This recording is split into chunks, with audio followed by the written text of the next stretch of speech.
We continue our study of the Dasha Bhumika, the 10 stages chapter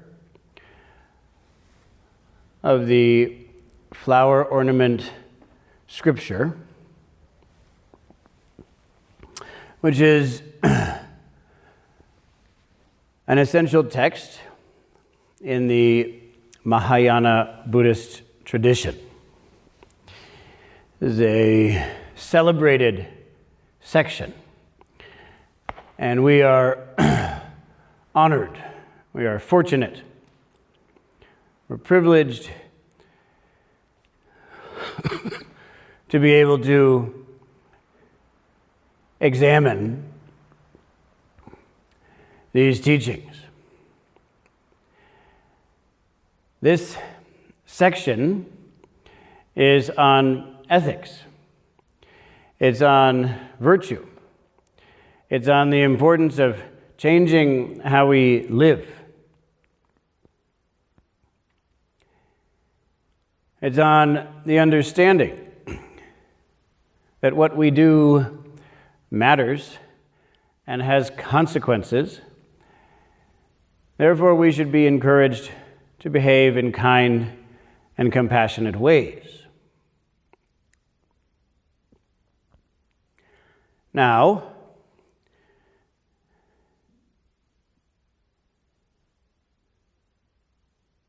whenever we enter the study of a text like this, the study of a text that doesn't bow down to our prior assumptions,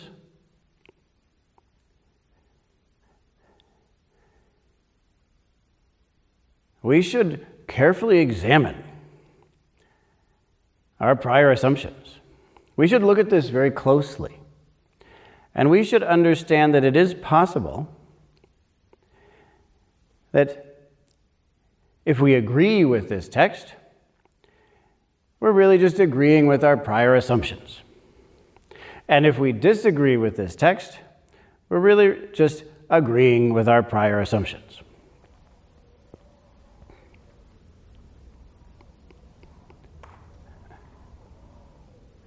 It's difficult for us to carefully examine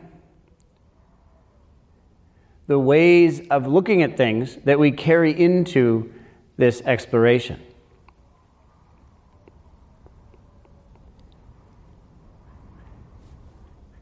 This 10 stages chapter has many sections that are, you could say, unbelievable.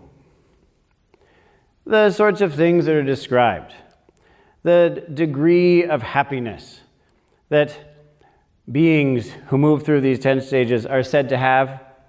We read it, and most people anyway, have the impression that it's just impossible. It's hyperbole. It's a big conspiracy. They're just saying it because they want to trick us into following some path that they think we should follow. We try to defend ourselves from it because no one could really be that happy. Give me a break. I've been around for decades. I have a sense of how happy a person can be, and it's not that happy. I know a lot of people. They're not that happy either. We all live in this complacent, melancholy malaise together. We know it's the truth. It's the reality. I won't have it. I mean, don't get me wrong. I forgive it. Everybody has their marketing campaign, and this is a clever ad, just like the other ads I'm accustomed to seeing. I've been trained to not believe those ads because they're inauthentic. They're not real. They say if you buy this or eat that, you'll be happy. I bought it. I ate it. I'm not happy. In the same way, this is a good ad. It says, you'll be happy, but I know better. The degrees of insight that are said to be achieved in this, we know that that's impossible. No one could really have that experience. I know for sure I couldn't. Therefore, no one could.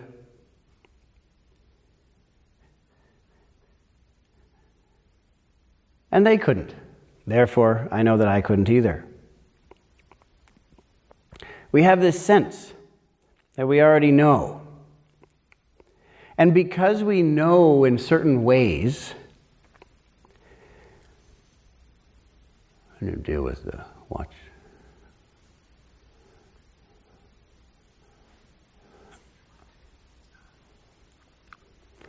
Because we look at things in certain ways, certain illusions come forth. We create certain illusions. Now, it isn't exactly that these things aren't there.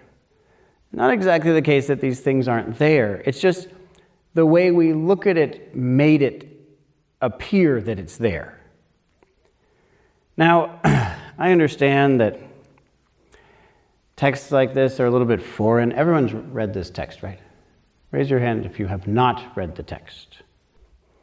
So I understand that this text, that most of you have read, may seem a little bit foreign and distant, and those weird ancient Indian people were surely not speaking about anything relevant to me, because that was a different time and a different age. Everything's different now. And so, because that is, I understand, I get it, it's fine, I've been through it, you know? I've been there. I know exactly what you're going through. It's rough. It's a long path to get out of that one. I know. It's been hundreds of years of you being trained that we're in a new time. So, although that also is just an assumption, just a groundless assumption, that we're making progress, you know, that was a brilliant idea that they invented just a few hundred years ago, actually. And that creates a certain world. That creates capitalism, actually. So we have certain ideas. We come into this with a lot of assumptions. And one of them, that one, is very helpful for the modern age because it makes us relatively immune to teachings like this, which would disrupt the modern age. We can know, I guess, I mean, sort of, mostly. I'll take the parts out that I agree with. Those are the parts that I'll take out. Just like we're doing with these ancient traditions now. We pick and choose, and we pick the parts that we agree with, and we don't pick the parts that we disagree with, and we end up with fortified ignorance.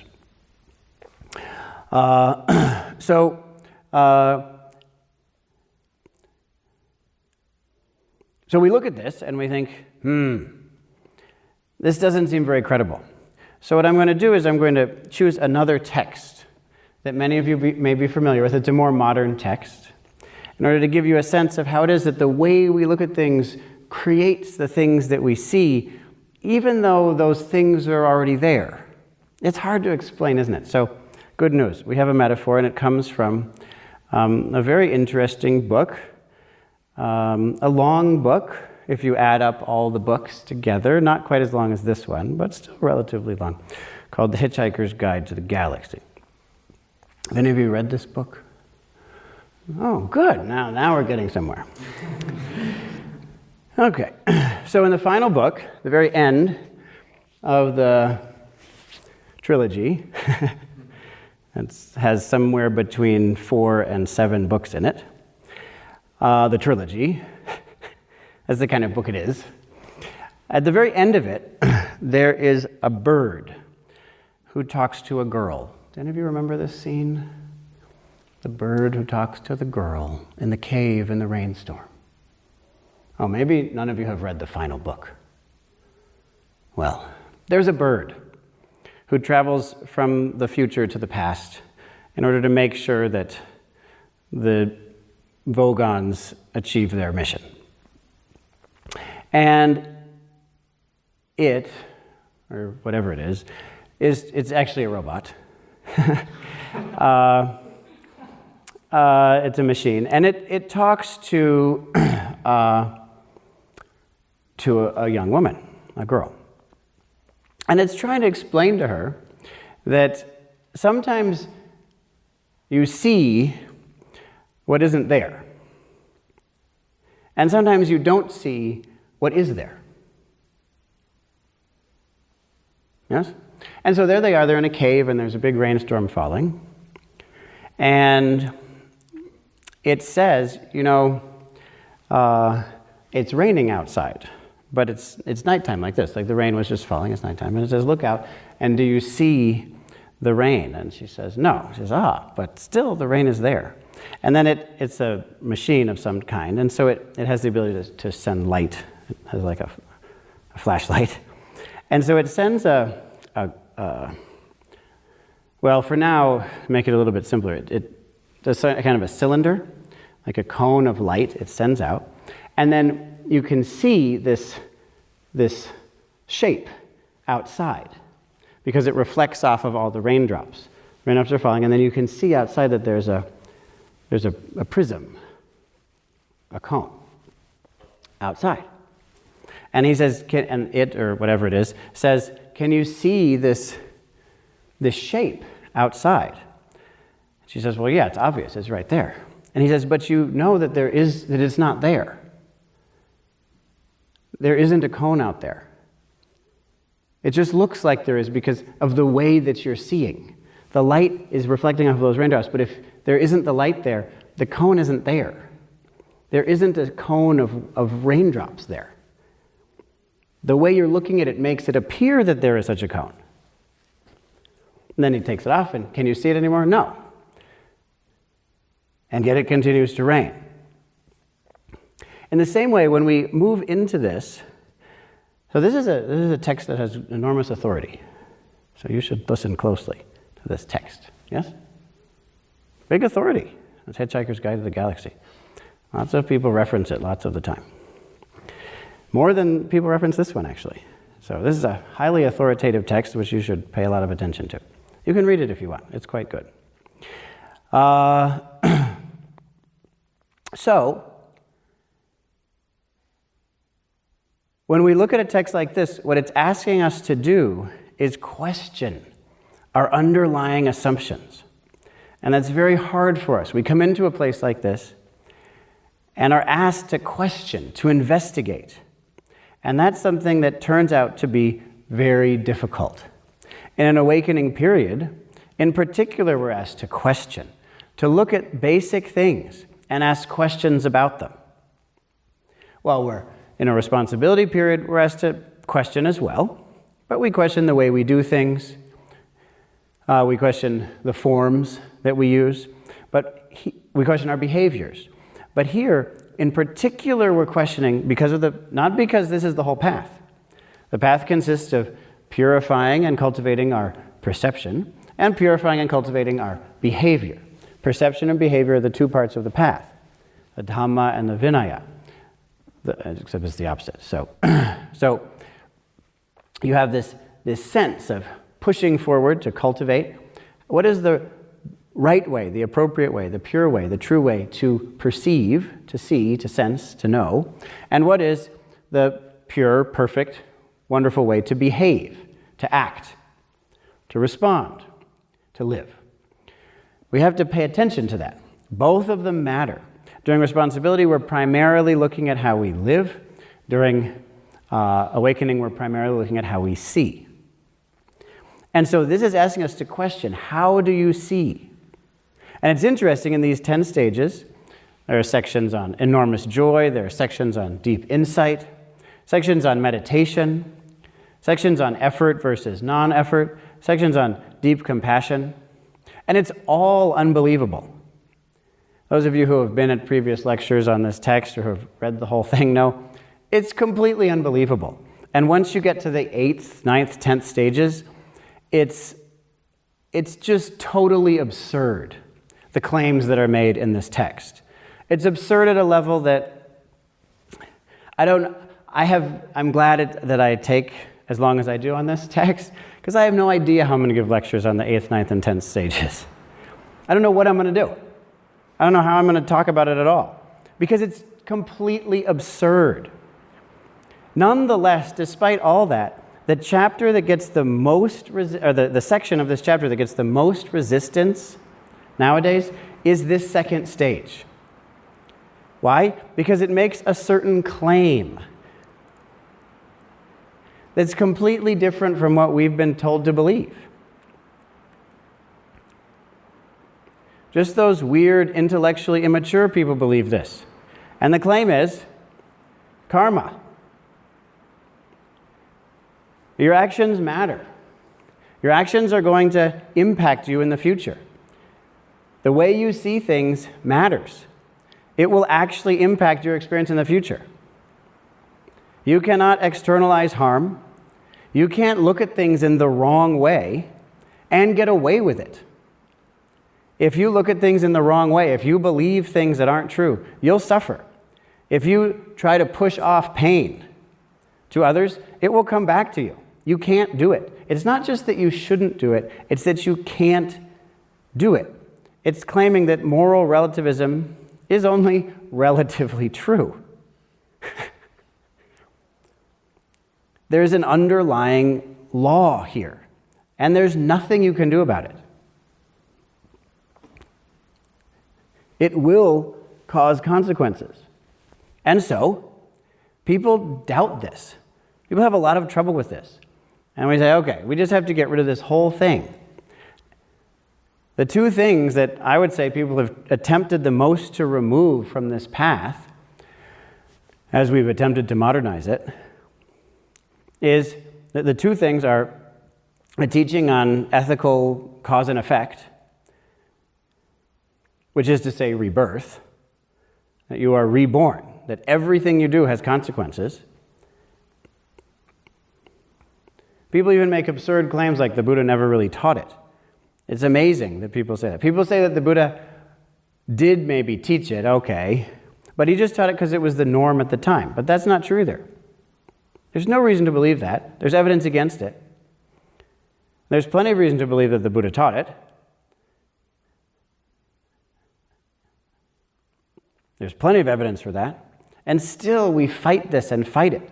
This second stage, to most people, feels like a real bummer. Because the first stage is about happiness. The first stage, you have the motivation to change the world. You have the motivation to save all beings from suffering. It's called pramudita, which Thomas Clary, who translated this, calls extreme joy. But I would tend to translate it as something more like total celebration. Mudita is something more like celebration. Joyfulness, yes, of course. And then pra is surpassing or unsurpassed. It's this incredible, vast amazement. And we have that experience because we've dedicated ourselves to awakening for the benefit of all beings. And finally, everything is forward again. Everything makes sense finally. Whew. It was a long time of things not making sense. Finally, things make sense. It's great. It's wonderful. I mean, you all know what it's like, right? Going through your lives in the way you do. It's horrible. Nothing makes sense. Everything is backward. And then finally, there's this one motivation to achieve awakening for the benefit of all beings. Everything makes sense. And not because you're deluding yourself, because you're finally not fighting against everything. You're finally not constantly manipulating experience to accord with wrong view. And it feels great because everything is forward again. Oh, this is the terminology that's used when people talk to the Buddha about him helping them to see. See, it's as if you took something upside down and put it right side up. And it really is right side up. It actually is right side up. It's great. Of course, it's very difficult for us to have this shift. It's sort of like, if we talk about upside down, right side up, you could talk about a vessel. In Buddhism, they usually talk about a pot.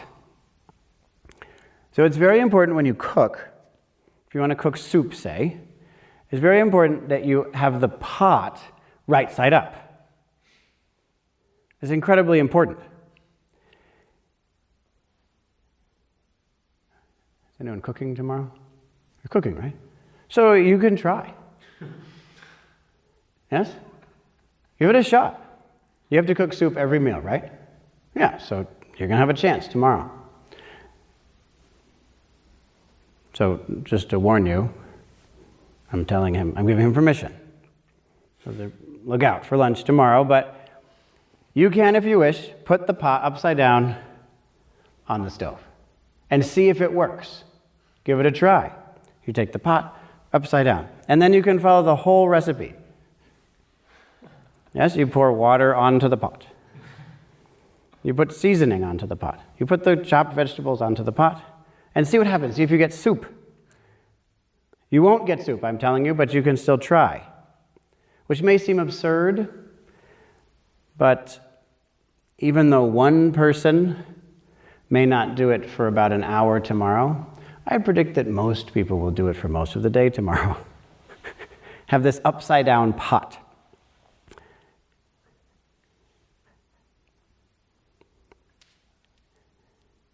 And what is this upside down pot? What does it mean to have the pot upside down? Does anyone know?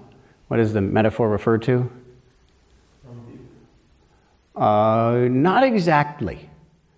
Not exactly. It isn't what this metaphor refers to. Right view is more like the vegetables that you put into the pot. You know what I mean? So it's good that you put vegetables into the pot rather than, say, dirt or poison. Does that make sense? Wrong view is like poison that you'd put into the pot. Okay? But there's something prior to view. Perception?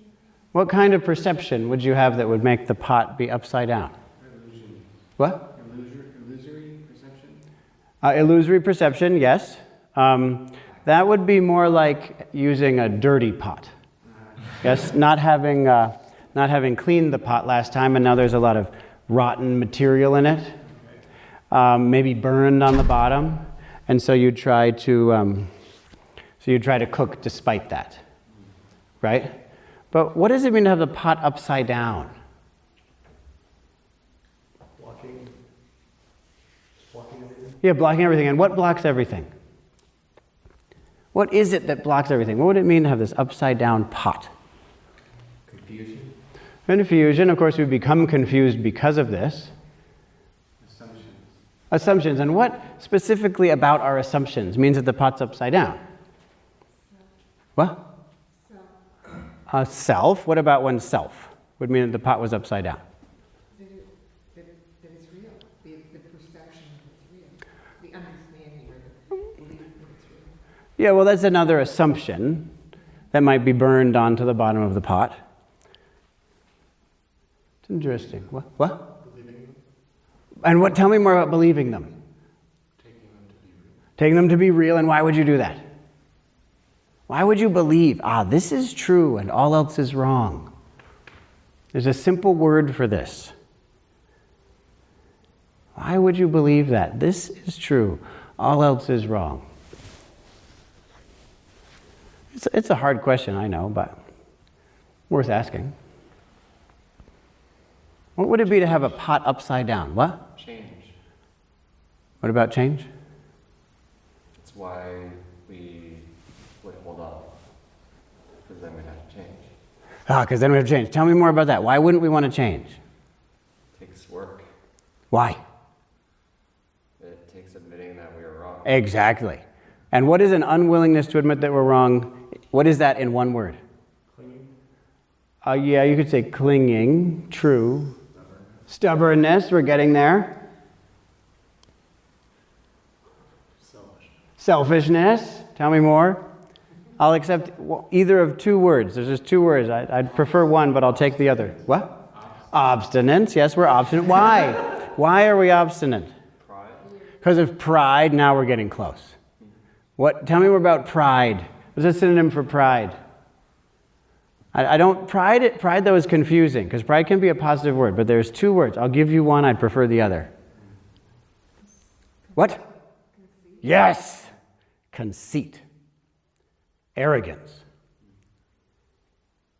For the pot to be upside down means that we are conceited.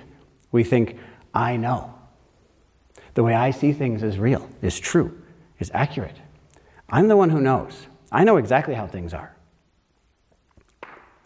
To turn the pot, if the pot is like that upside down, then it doesn't matter how good the teachings are that are provided to us. They will not go into the pot. They won't cook. It won't work. And we'll try it. We'll say, okay, I'm reading the text and I'm listening to all these lectures and maybe I'll meditate occasionally. But a year later, 10 years later, it didn't work. I think these teachings are no good. These teachings don't work. In just the same way that we could have the pot upside down on the stove, and then we pour the water and put the vegetables and the spices,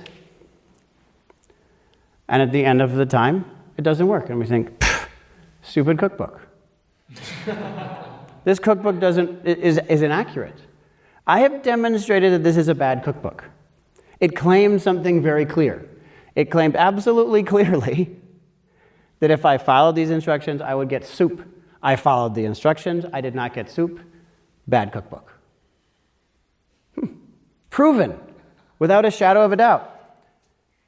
This is further evidence that I am right about everything. Because I even tried this, and it didn't work. In the same way, if we think we know, if we think I've got it, if we come into it with that assumption, then it doesn't matter what good soup we make. You can even try to toss this water up into it. It still won't work. You'll just put out the fire. You won't get there until you just change one simple thing. Make everything right side up. What does that mean? It means have a receptive, humble mind. Be open to the possibility that the way you see things is wrong. Be open to that. That's hard. Because when we see things a certain way, I'll put it this way. Okay, so there's truth, right? There's truth. There's such a thing as reality. Here it is, reality. Why wouldn't you just see it that way? Why are you able to be delusional about it? Because there are certain ways of seeing things that warp reality in such a way that seems to produce evidence that that way of seeing things is true. So there has to be this positive feedback loop. You see things incorrectly just because of random chance. So you see things incorrectly. Sometimes you're going to see things this way, sometimes that way, but eventually you see things a certain way that produces a perception that manipulates, warps, filters, reality, whatever that is, and so that you see evidence for this perspective and it feeds into it, which feeds into that again. I'll give a few examples of this, and one of them is described right here in this text. But I'll start with another one because it's one that's brought up a lot around here. And I think it's worth facing because so many people have so much trouble with it. A few people have already brought it up to me, which I appreciate. That's actually evidence that the problem that they're bringing up isn't a problem.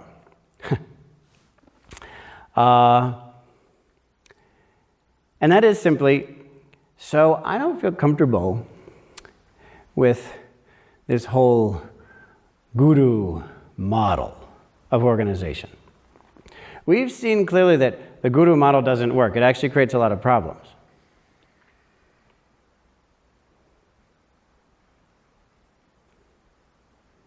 So this is a certain way of looking at things. And when you look at things in that way, you see evidence for it. But when I look at things, I don't see evidence for that. Personally, I don't see evidence for it. When I look at the world, when I look at the modern world, if I were to make a list of the most damaging organizations, say top 100 most damaging organizations on the planet, none of them are following the guru model. Not one is following that model. In fact, all of them consider that to be a reprehensible model. So right there, we should at least be willing to question the assumption. Now, why would it be, if you're looking at the harm that's being done on the planet, and none of the major organizations that are causing that harm are using a certain model, why would we nonetheless perceive that model to be so problematic? The reason is that it's an extremely trustworthy model. You say, what? Now you're not making any sense. Sounds like you're quoting from that weird text you chose for us to study. But it does make sense, because it's a model that invites scrutiny. It's a model that makes it as easy as possible for us to see what's wrong with it. That's why it's trustworthy, and that's why it appears untrustworthy. What? Yes. The decision-making system is very clear in such a model. Who to blame is very clear in such a model. When a person makes a mistake, they're destroyed virtually immediately in such a model. Not like these other models, in which how are decisions made? Who knows? It's flat. What does that mean? I don't know. It means nobody's responsible or something? It means that whatever happened, we don't really know.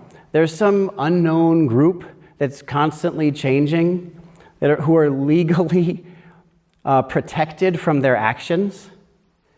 I think we should trust that organizational structure. People who will face no real consequences for what they do.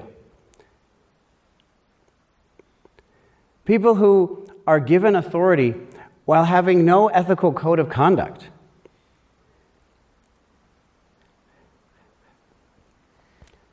These are the sorts of organizations that we trust. We pay them for things all the time. Say, yes, please take my money. Why? Because with this model, I don't need to worry about ethics. Why? Because I can't. Because I don't know what's going on.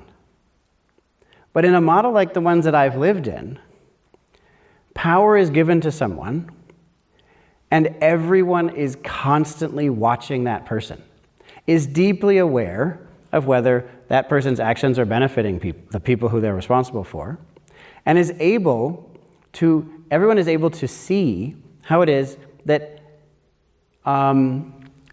it's necessary to struggle with ethics. Because this guru person, has limitations. That's completely clear. I mean, when people don't like this model, it's because they say something like, well, this person has limitations. But what? The fact that you know that is evidence that it's a good model. You should know that. That means that everyone in the organization, has to watch and observe and question. And if a mistake is made by that person, then not only do they fall, but everyone falls. That's exactly the way it should be. Because that way, everyone is supporting the virtuous behavior of the decision-making agent in the system.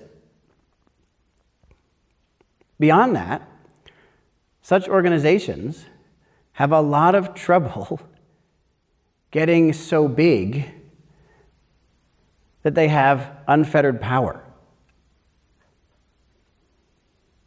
That's exactly the way it should be. It's not like these other organizations.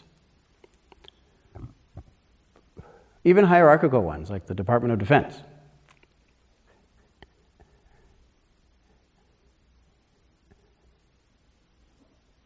So, because we can see the problems in it, this is simultaneously exactly the reason it's trustworthy and exactly the reason it appears untrustworthy.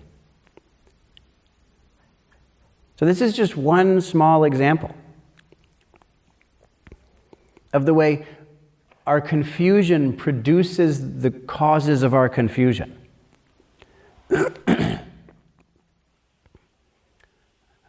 For me, anyway, as far as I can tell, And we here are trying to change this. We're trying to find something even better. But for me, all of the organizations that I know of that are doing the most good, that are the best run organizations on earth, all of them use this organizational structure, as far as I can tell. And I've lived in these organizations. Beyond that, these organizations, because of the way they're created, constantly push everyone in it, because what is most needed in such an organization? What is the one crucial thing that's needed? What's needed is at least one person who's trustworthy. And so everyone in the organization is constantly asked, please be trustworthy. Please work on that above all else. Because if we don't have at least one really trustworthy person, we're dead. It's over. We need that. Please be trustworthy. Figure out how to do it. I know it's hard. We all know it's hard. But we demand it of you. Do whatever needs to be done to become trustworthy. Please. I know it's hard. But it's needed of you, of each of us. In this way, in such an organization, no one is expendable. It's not like other organizations, where as many people as possible are expendable.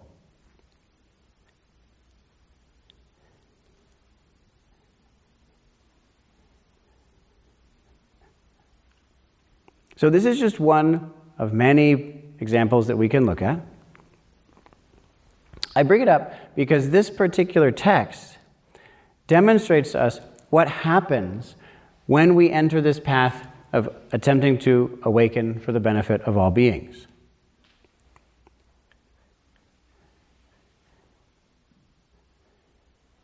What happens next? Most of us have a sense of this, right? What happens next? Herschel? What happens next? Exactly. Exactly. Could you all feel that? Could you feel that? Or you couldn't feel it? If you have any compassion, you felt that. Did any of you feel that? Well, that's okay. We need you. Work on it. If you didn't feel that, work on it. You'll get there. Compassion is hard to develop. It's hard. Work on it. Not easy. That's what this is about. It's tough. That's what happens next. You're going to actually sign up for that? I'm going to bring forth the aspiration to awaken for the benefit of all beings? Things get rough. Your whole world falls apart.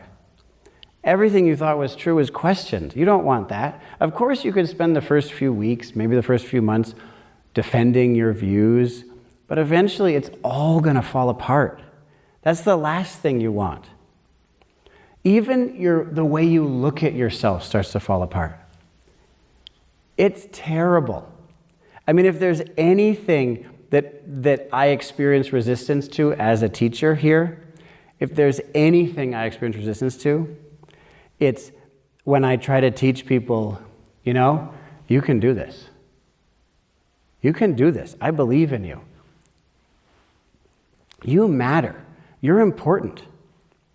You can do this.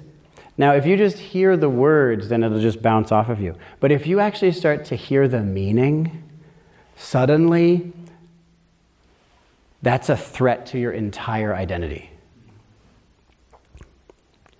And if someone's threatening our identity, well, that's our enemy. If there's anything that I experience as people hating me for, it's telling them, you're really important, you matter to me, and I believe that you can truly walk the path to your unfettered potential. The typical emotional response to that is fear and hatred. That's just the normal emotional response to such a teaching, if it really starts to catch. At first, it's typically very uplifting. Like, oh, wow, thanks. I think so too. But this view, this shift in your sense of identity is not something to thank somebody for. Why? Because of what Herschel said. It's going to be rough and you're not going to have any idea how to get through it. It's going to be so confusing, so disorienting.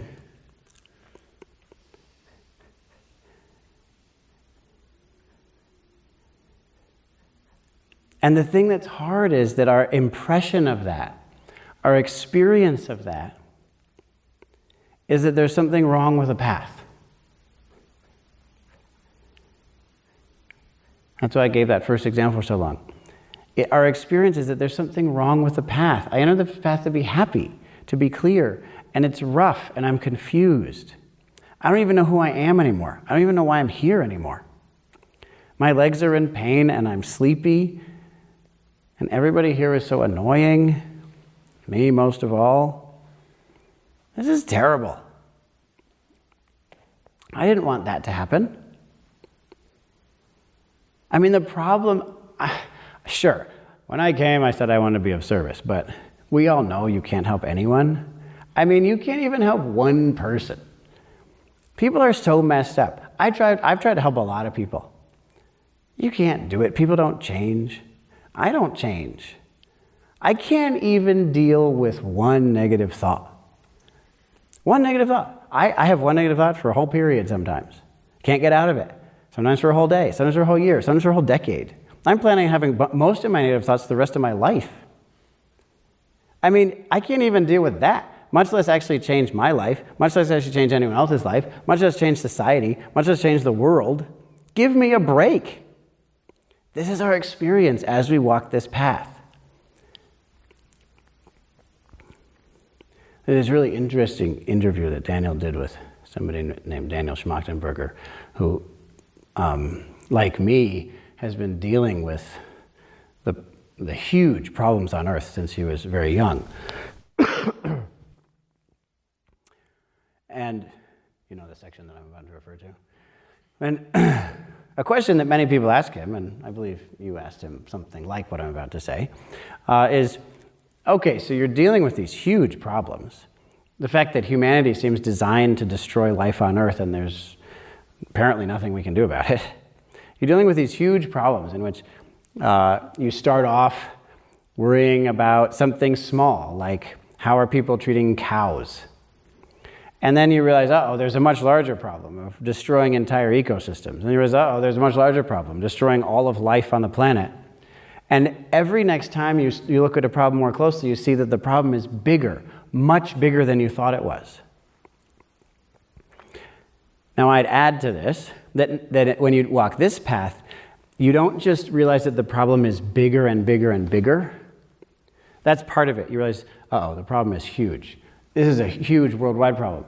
I mean, I can't even change my behavior, much less everyone's behavior. And you start to face what that, of course you can just say, I want to change the world. But then you start to look, oh my goodness, even this first step seems impossible. But then this step is needed too. And that's much harder than the first one. And this step is needed. And I'm already beyond any understanding of how to move forward at all. We're already in what Herschel was just telling us about. But here, the problem, it's worse than that. Because the problem doesn't just get bigger. The problem gets smaller. You start realizing, every thought is delusional. Every one of my thoughts is delusional. It's not just all these behaviors. It's every thought, every sensation, every moment. The problem gets smaller and smaller. And in the same way that it becomes apparently less and less possible to deal with it out there, it becomes apparently less and less possible to deal with it in here. You realize, I can't even control my mind for one period. I mean, I'm just talking about trying to control my mind for a period. I can't even control my mind for one breath. I was talking to this one advanced student of Harada Roshi last time I was in Japan. We sat down for tea, which is one of the best things you can do with your life. Do that more. sit down with people with tea. It's a really good idea. So I sat down with him for tea and we were talking. And he's been training, he's gone through most of the koan curriculum as far as I can tell. We don't really talk about it, but my suspicion is he's gone through most of that curriculum. He's incredibly deep, incredibly sincere. One of the Roshis, he's up in the ranks of the Roshi students. And we were sitting there, we had just finished a retreat like this, and we were sitting there for tea. And he just turned to me, he said, during this retreat, what I realized, I said, what did you realize? And he said, I realized that I'm basically thinking all the time. I thought I had a clear mind. I would have told you years ago that I had transcended thinking. But this retreat, I realized, oh no. It's just that the thinking is so much more pervasive and insidious than I thought that I didn't have it. I'm much more delusional than I thought I was. This is an advanced student who's been training for 20 years. Yes. The problem gets smaller also. And so what's needed? What's needed is that we don't force it, but we let the path unfold and draw us from what we thought was the big problem, and we realize, okay, but I can kind of do something about this. I have a certain amount of agency. So the question is, okay, Mr. Schmachtenberger, how do you handle the degree of difficulty of these problems? He said, well, in my experience, you try not to get to a level of difficulty that you're not prepared for yet. You get to a difficulty level and then you find, okay, but I still have this kind of agency. And then you gradually get to the next level and you realize, okay, but I still have this kind of agency. And then you get to the next level and at first you think, oh, this is impossible. But then you realize, no, I have this kind of agency. And you just keep going. And I really, because apparently the two of us are twins or something, we seem very connected. That was just my experience. And I don't know, as Daniel likes to tell me, I'm not a very good teacher. And I think one of the reasons that I'm not a good teacher, he's right about, which is that I have a hard time. So, and this is normal for teachers, actually, that the things that you struggled with the least are the things that you teach the worst. So the more you struggle, the better off everyone else is. So good news. If you're struggling, keep it up. Because people will benefit from that. For me, I did struggle, of course, with this, but I struggled, as a 4-year-old, as a 6-year-old, because that was the time when I started worrying about these huge problems in the world of extinction and nuclear war and such. And so I was dealing with it when it was still relatively easy to deal with it. That's a really good age to deal with these problems. It just gets harder and harder. So we can get depressed and say, oh no, I'm too old. Or we can say, well, here we are. And good news, the more you struggle, the better off you are as a teacher. So I'm going to struggle. And in any case, the one thing I know for sure is it's not going to get any easier. It won't get any easier. It's not that I'm going to get older and then it'll get easier. That's not the direction this goes in. There's another kind of wisdom that comes with experience. Yes, but there are certain things that just get harder as we get older. There's certain things that get easier as we get older. And we just have to make use of where we are. So in this way, it just gets harder and harder to deal with these incredible challenges. So take advantage of this opportunity and know that whatever challenge you're facing, you just stay with it. You just stay with it until somehow this new kind of agency emerges, and then the problem will either get a lot bigger or a lot smaller. Either way, it's a lot more challenging. And then you just stay with it until a new kind of ability of agency emerges. And this text is drawing us on to the end of this path. And so this section of it is teaching us about the mind of a bodhisattva, the mind of a being who's committed to awakening for all.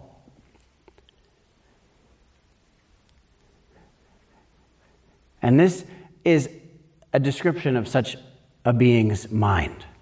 This is what the bodhisattvas think. Alas. So before I move on, I'll just comment on the first word. We warned you. this is what it's going to be like. Alas. No, you can't say we didn't tell you. This is your future now. Sadness, horror, depression, anxiety, hopelessness. Hopelessness. You're going to say, alas, oh no, this is really bad. And it's just going to keep on getting worse. That's your future. I just need to tell you. You should know that.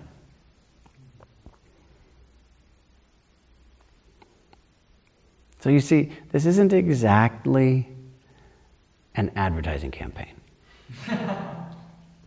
Okay? If it is, it's not a good one. How many of you feel deeply motivated now? Oh, yeah, see? Not a good advertising campaign. So consider the possibility that it's not an advertising campaign. What if this is true? What if this is how it is?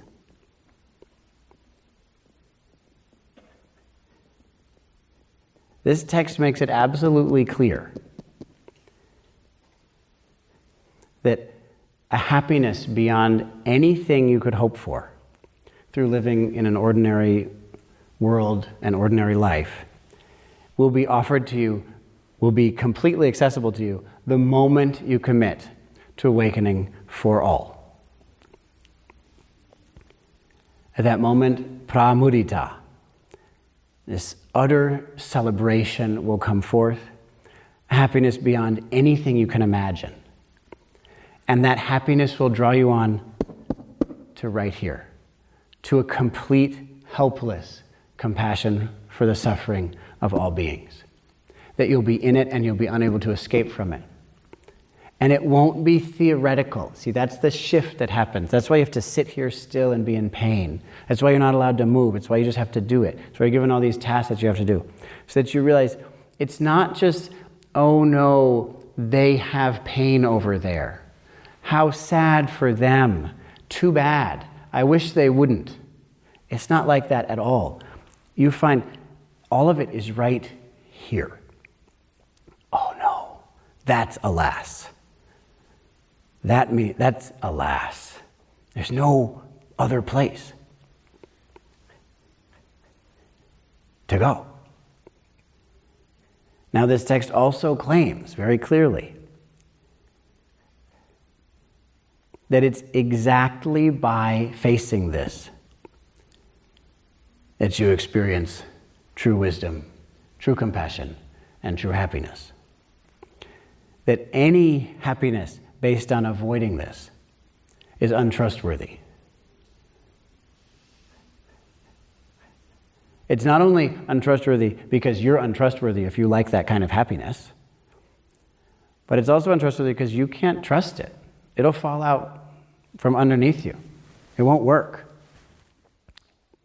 Instead of that, we realize, oh, okay, I'm going to face this. And the deeper the doubt, the deeper the confusion, the deeper the discomfort, the deeper the breakthrough, the deeper the happiness, the deeper the celebration. And we move into it with that faith, so that when our legs are in pain, when we're sleepy, when we're confused, when we're annoyed, in each of those situations we know, okay, here it is. The challenge level just went up a little bit, and I'm just going to stay with this until I find out how to work with this.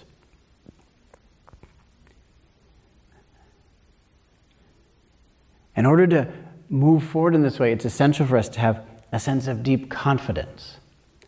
Of deep confidence. Deep confidence.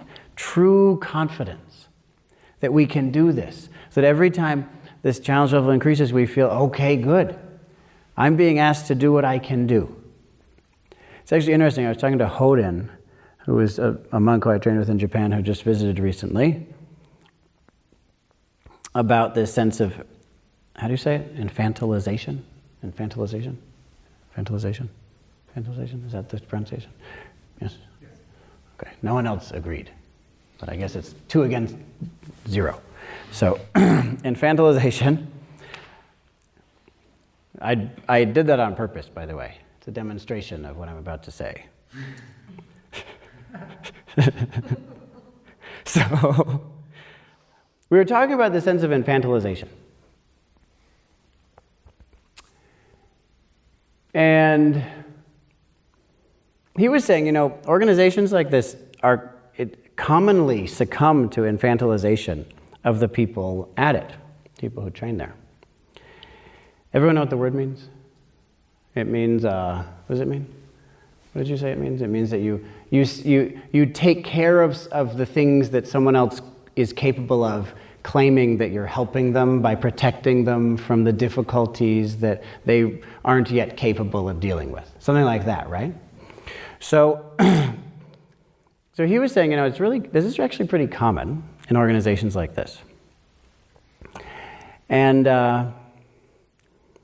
so in order to facilitate that, you get these traditions. You say, well, things just are this way, which is the opposite of what most people think. Most people think, well, you have these traditions, and therefore people get infantilized, and they never really grow up. But you have to actually reverse that. It's that there's the goal, there's the actual goal in the organization of infantilizing people. Therefore, as an instrument, you come up with all these traditions that you can't question. So that's one way you have to reverse it. But there's another reversal that you have to do also, which is, who is it who demands the infantilization of the people who go through the system? Who is that? Who demands it? Who is it? That's my experience. Absolutely. I feel like I'm constantly challenging you to do things that you don't want to do. The really hard stuff, the really tough stuff, like wonder, why do we do things that way? How many times have I asked you that since I got back? Dozens, maybe more than 100. I don't get answers. I've gotten answers, 10% of the time? How many times have you asked me? Very rarely. I'm trying to demonstrate. Why don't you ask questions? Because we feel like,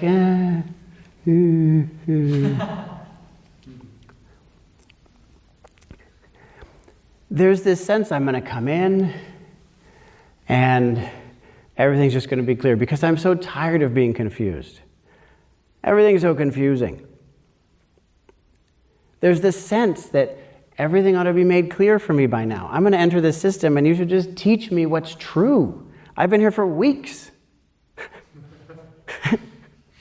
I still don't know what's true. I still don't know what I should do with my life. Why don't you just tell me? What is my vow anyway? I should know by now. I should come here and be told what my vow is so I can go and do it. Why doesn't anyone just tell me? Or, okay, don't tell me. Give me a technique that will let me know. You do the work for me here. It's essential that we, instead of that we learn that the basis of a healthy use of this system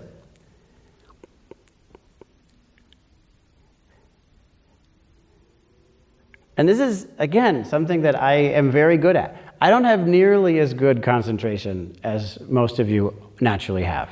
And you don't have to believe me, but it's still true. I don't have nearly as good self-discipline as most of you naturally have. Right, Peter? You were just up in the cabin with me. It's a disaster zone in there. The only reason it's not a disaster zone is that sometimes you guys come in and I feel bad. And I feel like, oh no, I should probably clean it by now.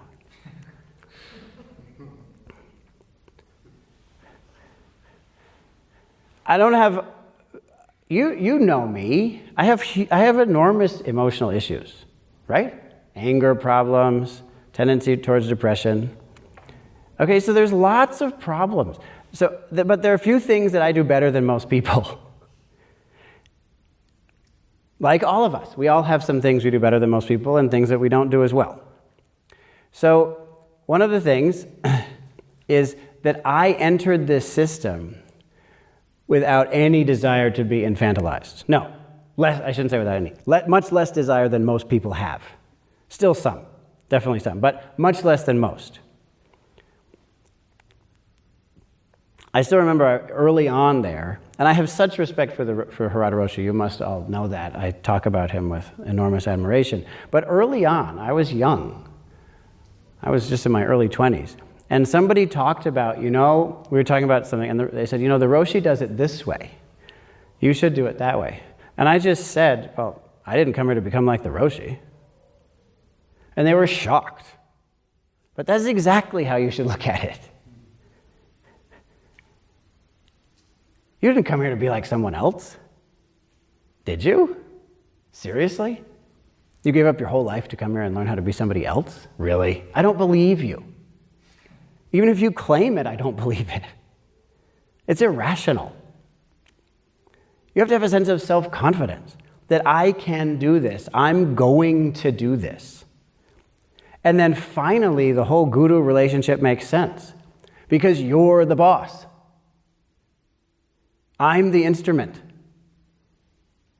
I'm just your tool. I'm your servant. I'm your slave. I'm a worthless piece of trash that you throw away and get on with your life. That's how it should be. I'm just a special kind of trash that's very hard to throw away. That's the skill set that I received in my training.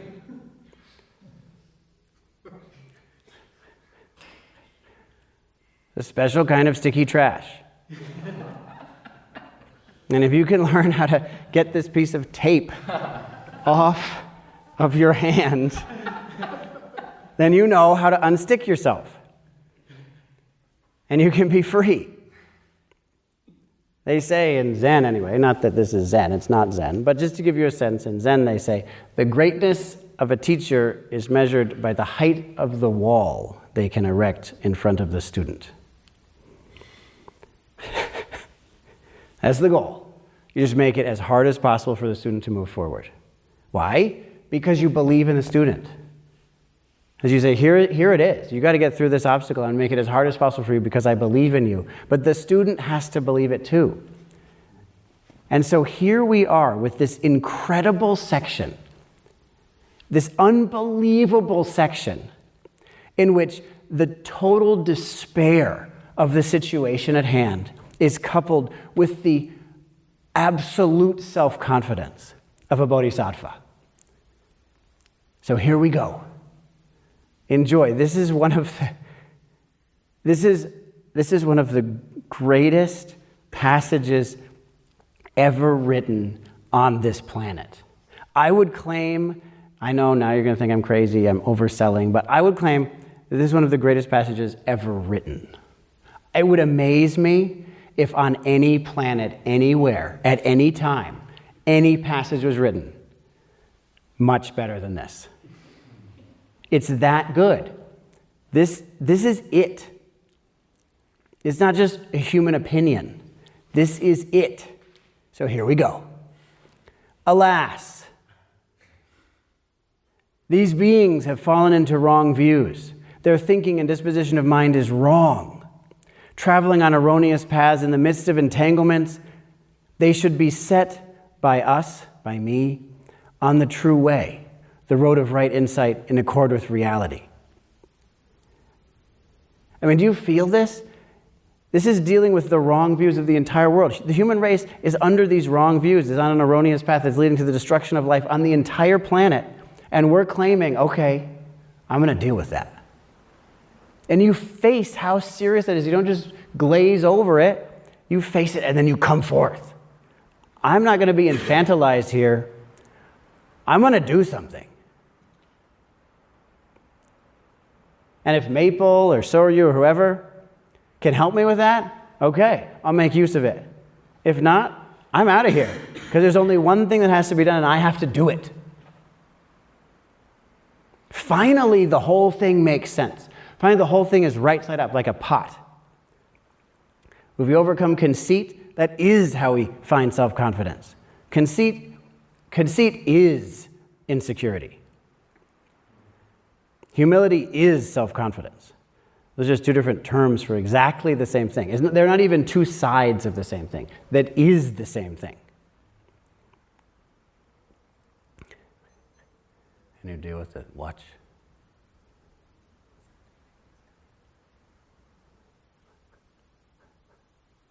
You're going to just throw it outside, right? It's waterproof, right? Just put it outside. Don't be infantilized. This is a good example. Don't be infantilized. Do something. It's an actual problem that you have the capacity to deal with. There's no reason for this. But you see, this is what it's like. Alas. Yes? That's the problem. The problem is global warming? No, the problem is dealing with a watch. Oh, no, it's so hard. It takes us hours to deal with that problem. This is why we say, alas, it's overwhelming. And this problem is so small, it's unresolvable. It's overwhelming. And yet, we know I can do it. I'm gonna do it. Alas, these beings are at odds, argumentative, involved in disputes, always burning with anger and hatred. We look at the world. This is exactly what we see. These are real disputes. We should establish them in the exercise of unexcelled great kindness. We're going to change that. I mean, you live in a place like this. You see what it's like. People fight over everything. I mean, anger and hatred are so prevalent, they even guide love. You know what I mean? Talk about inclusivity or whatever. We had that long conversation. What does that mean? It means anger. It means disputes, divisions. We should establish them in the exercise of unexcelled great kindness. Alas, these beings are insatiable, coveting others' goods, following bad ways of making a living. We should establish them in pure deed, word, thought, and livelihood. This is the second point that just isn't emphasized. To truly change our livelihood, to change how we actually live. We try to make a shortcut in this path so that you don't have to change how you actually live. That's not a shortcut. Unfortunately, these beings follow the motivations of lust, hatred, and delusion, are burned by the flames of various afflictions, and do not seek a means of final escape. It's terrifying, the situation we're in. It's a horrifying situation, and we don't even try to get out of it. In fact, we try to stay in it.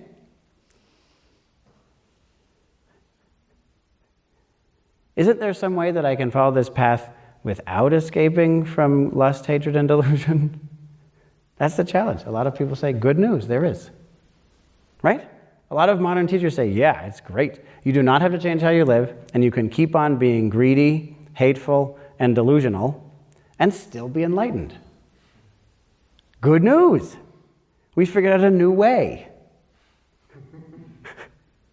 We are superior to all those colored people who worked on this path for thousands of years. It's fantastic. That's an advertising campaign. Yes, it is. It's feeding off of all of it. Ding, ding, ding. Every single button just got pushed. And we're in. You say, oh, great. I'll pay tens of thousands of dollars for that. Gimme. And that gimme is this lust. And we don't even try to get out of it.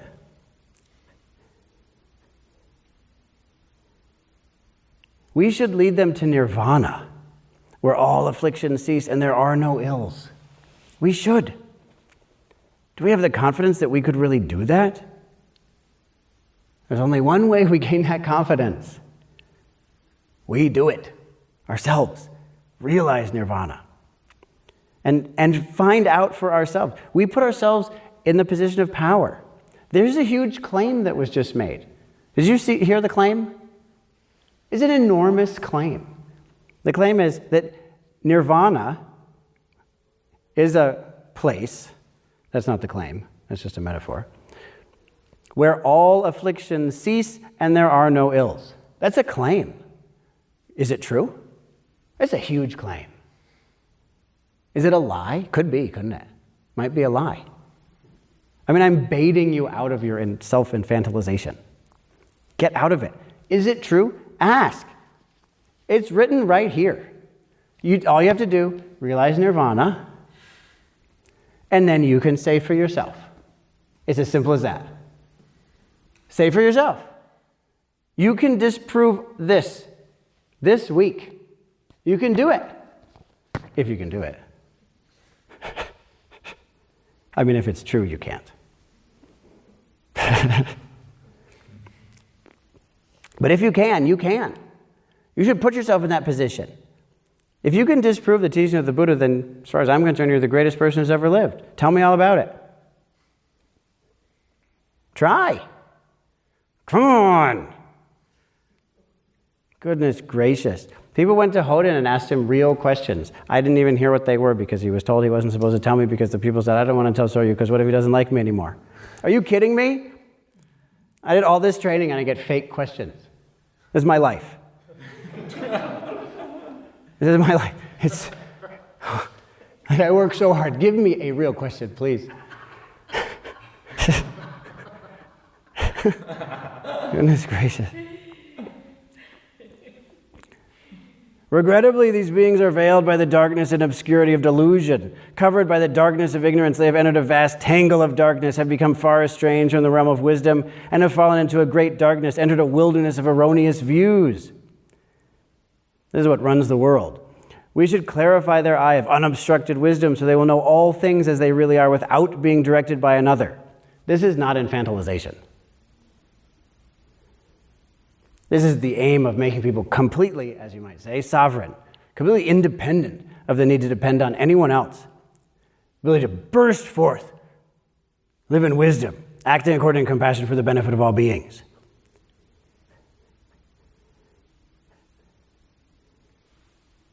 This is the claim that we make about this path.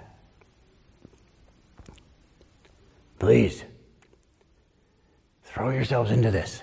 Believe in yourselves. As the Master Rinzai said, the disease of the human mind is a lack of self-confidence. People have an illness, it's a mental illness, and it's called a lack of self-confidence. Please, bring forth that vow that immediately upon bringing it forth confirms that you should have self-confidence. Because the fact that you make that vow and the fact that you directly realize the joy that comes from it proves that you are not incapable of this. You feel that joy because it's natural for you. Because walking this path, succeeding in it, completing it is natural for you. It's what you are. This is completely natural. Don't obstruct it. Allow it. Do it. So I know it's hard. I know a lot of it's hard. I get it. Believe me, I get it. It's really hard. It's really confusing. It seems unfair. Just receive it. Receive all of it. Knowing that you can do it. You can overcome all of it. You can work with it. Step by step, stage by stage.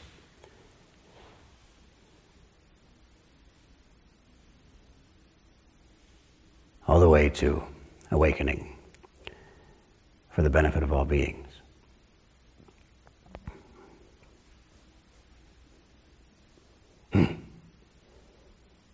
So know that while it's often challenging, I know how challenging it is. If you are challenged here, it's because of an absolute belief in your capacity to deal with the largest of problems, the smallest of problems in the world.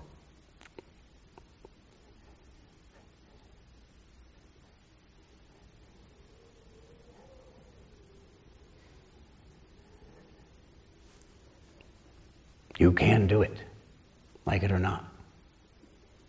You still can do it. So, let's do it.